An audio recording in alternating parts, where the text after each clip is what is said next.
My name is Ulysses, but everybody calls me Sonny, and today we're going to be trying to learn how in the world the octave systematic approach will help us with soloing, and I'm assuming you've already been through the major scale video, so let's go ahead and get started. So I'm assuming that you actually can play backwards, static, and forward on the major scale starting from C.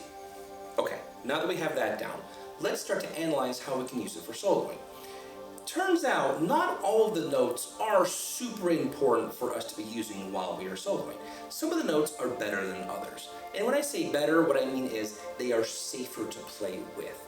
Particularly the 4 and 7, not so safe. It's not that they're bad, it's not that they can't be used. We're going to use them later on, but they could cause issues for us later on. So we're going to take out the 4 and we're going to take out the 7.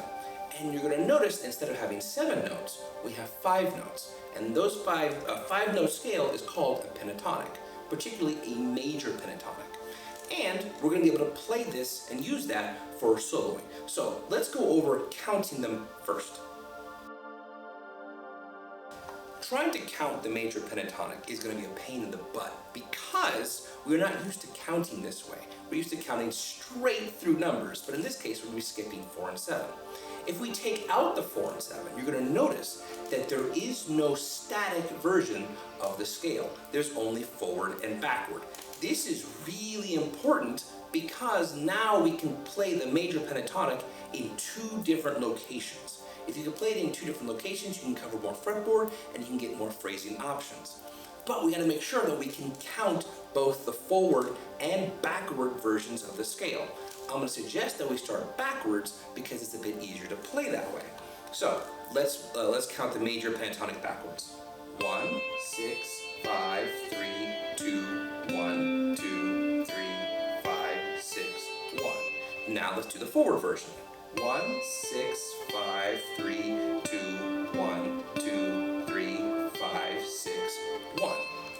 You can get a lot done just with the 2 patterns that we've just done. And the reason why is we can move around more. We can slide, we can pick, we can do all types of stuff because we're not just stuck in one place. The other thing that starts to happen is we're not thinking of that many notes.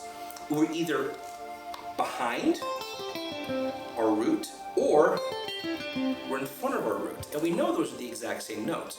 We're not trying to think of a whole nother octave that's below us, and that's the problem with a lot of the other systems. We're thinking of too many notes while we are soloing.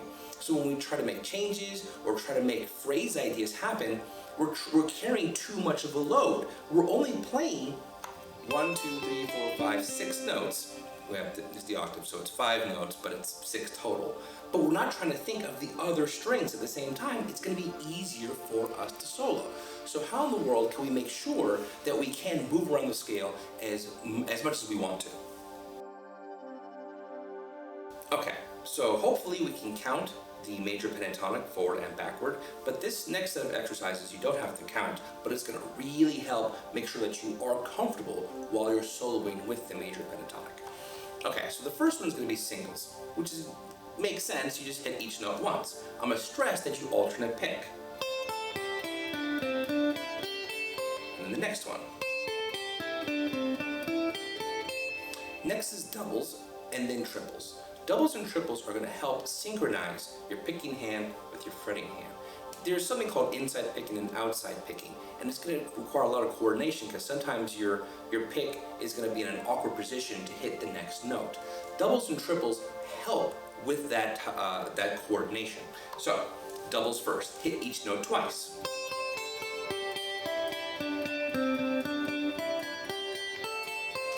And then you're going to go forward.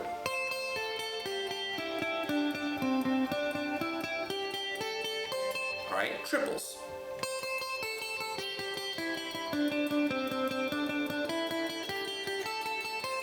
All right, forward.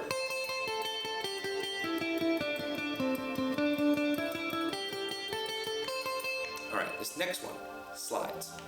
Slides is going to expose how much control you will have over the major pentatonic now. Let me show you what I mean. If I'm at 1 and I want to slide to 6, I'm on 1, I keep pressure as I move down to 6. but I'm going to do this in one motion. Okay? Now, I can't slide to the next note. I have to change strings. So now I'm going to slide from 5 to 3.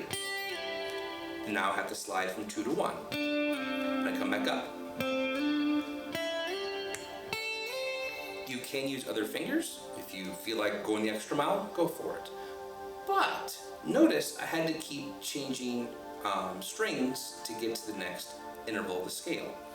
If I'm trying to slide from 1 to 6 on the forward major pentatonic, I can't. 1 to 6, 6 is on a different string. It's impossible for me to slide. So we have the option of sliding on the backward to go to 6, but on the forward I don't. But it might be physically easier for me to get to 6 with my third finger. This is why it's so important that we understand these scales in a forward and backward direction, because we want to be able to get to the note the way we want to get to the note, not necessarily locked into the position that I'm in. Your ear doesn't hear that you're in the A position or of caged, or in the second pattern of 3 notes per string, or whatever system that you're using.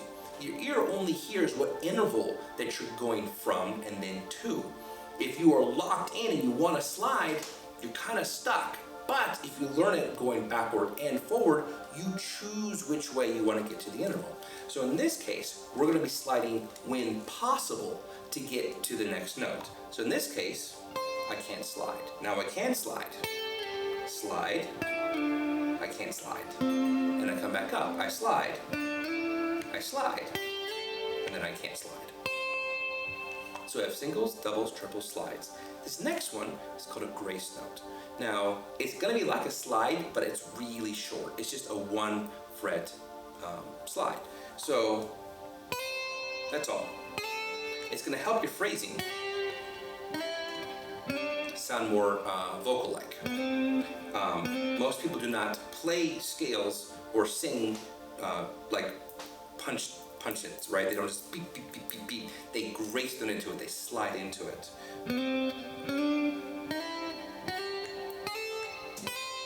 Now, it may sound kind of weird if I do them all in order like that, but it's making sure that we actually have all those notes under control.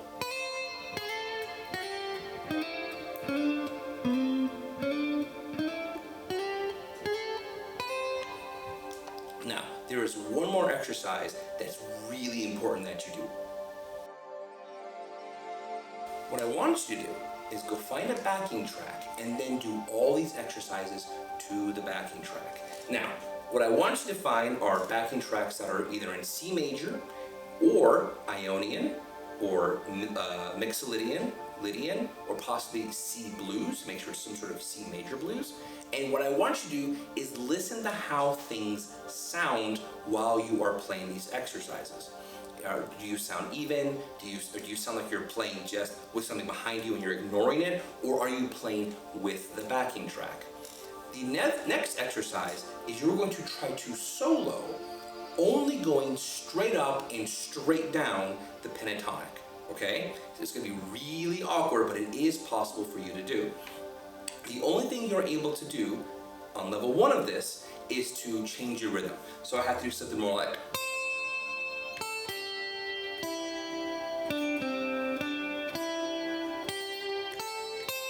during the backing track. Now that you could do that and feel comfortable, you go to the next pattern.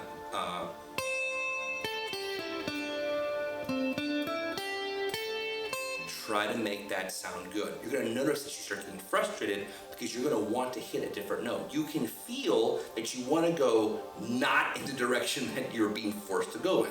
This is good. This is building up your natural intuition for soloing. You don't want to go down, but you have to go down.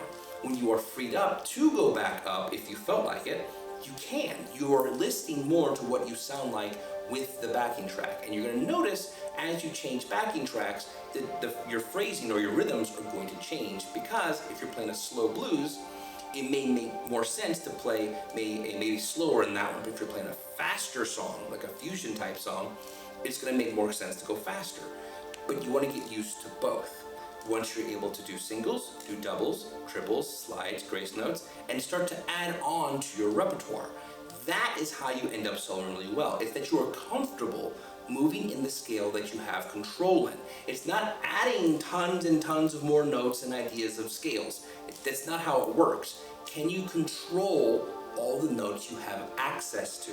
Do you know where those notes are? If the more control you have over those, the better you're going to sound. You're not going to need to shred because you can get all your information down in 2 or 3 notes versus you don't need it. Are we going to end up going that fast? It's kind of a byproduct. But phrasing is more important. Control the scale, feel where you want to go, and then go there. All right, if you have any questions, concerns, comments, death threats, or want me to go over something in particular, I will do my best to do so. Just leave it in the comment section below, all right? And hopefully, I'll see you next time.